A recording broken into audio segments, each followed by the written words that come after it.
Hey, you guys, maybe you've been praying for something and it seems like God is not answering your prayers.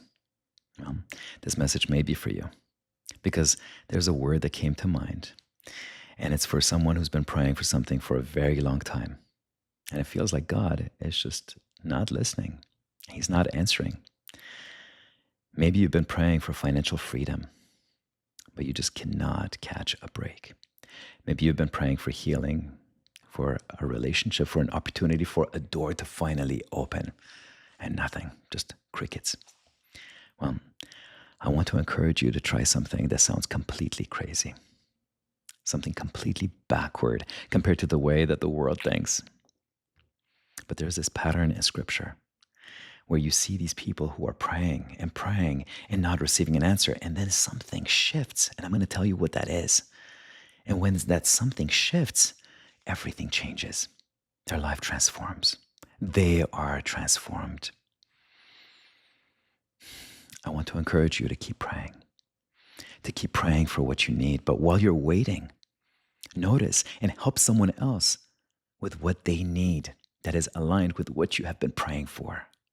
I know it sounds completely crazy. It doesn't make sense, but bear with me. If you're praying for financial freedom, you guys, I want you to find a way to help someone else financially. What? It doesn't have to be a lot. Buy someone lunch. Help them find a job. Teach them something that you have learned about financial management. Encourage them. If you're praying for better health, help someone else become healthier. Go on a walk with them. Encourage them. Cook them a healthy meal. Be present with someone who is struggling physically, emotionally. Just be present. If you're praying for an opportunity, help someone else find an opportunity. If you're praying for encouragement, become an encourager. Guys, if you're praying for friendship, be a friend. If you're praying for someone to notice you, start noticing the people that everyone else overlooks. Because there's this pattern in scripture that I told you about that I think is so incredibly powerful and beautiful. Let's take a look at the story of Hannah in the book of 1 Samuel. So Hannah is this young lady who has been desperately wanting a child. Year after year after year, she is praying, she's weeping, and she's carrying that pain before God, but nothing. But then in 1 Samuel chapter 1, something profound happens. Something shifts.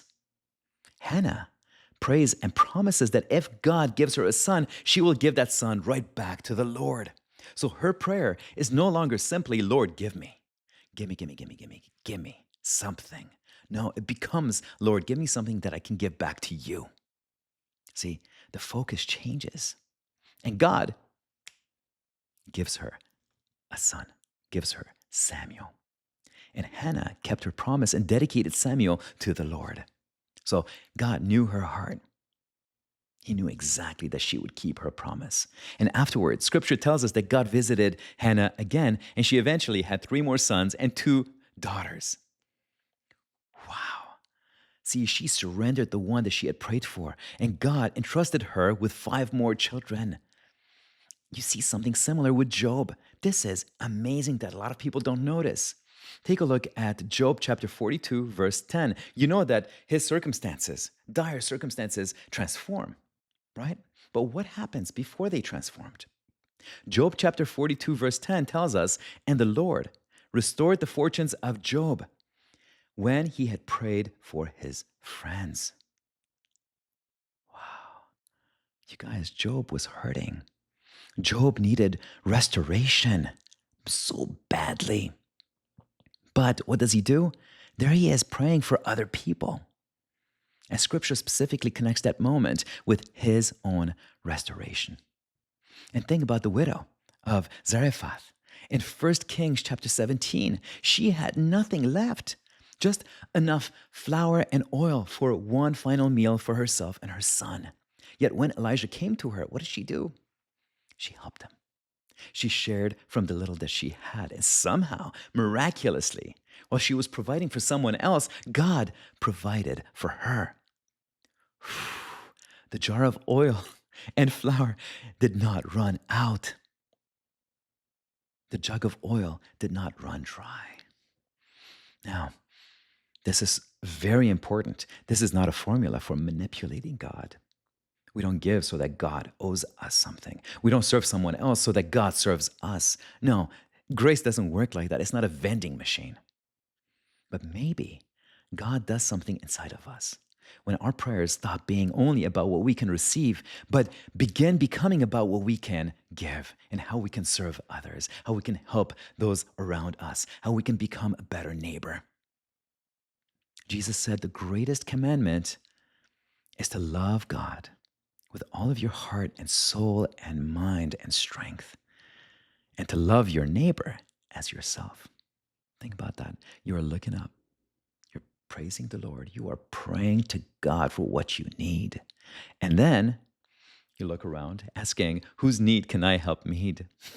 How can I love my neighbor? So you're loving God and you're loving your neighbor. And right in the middle, it's you. You are the conduit. You are the one, the vessel that carries God's blessings and his living water. And God is changing you and God is transforming you. You are right in the middle, receiving and giving, receiving and giving. And what happens when you do that? Those blessings completely purify you and cleanse you and transform you. While you're blessing others, while you're carrying the blessing of God, you become the blessing. So keep asking God to open your door. But if you see someone standing in front of a door that you can open it for them. Because maybe the waiting season is not an empty season after all. Maybe God is teaching you how to become the kind of person who doesn't just receive the blessing, but you become the blessing. And my prayer for you today, my friends, is that God hears the prayers that you have been whispering when no one else is listening. May he provide you what you need, strengthen you while you wait, and give you the eyes to see the people around you who are hurting, that you can bless along the way. May your waiting become serving, and may your serving become worship. And may you discover that even before the answer arrives, God has already been at work. God bless you guys.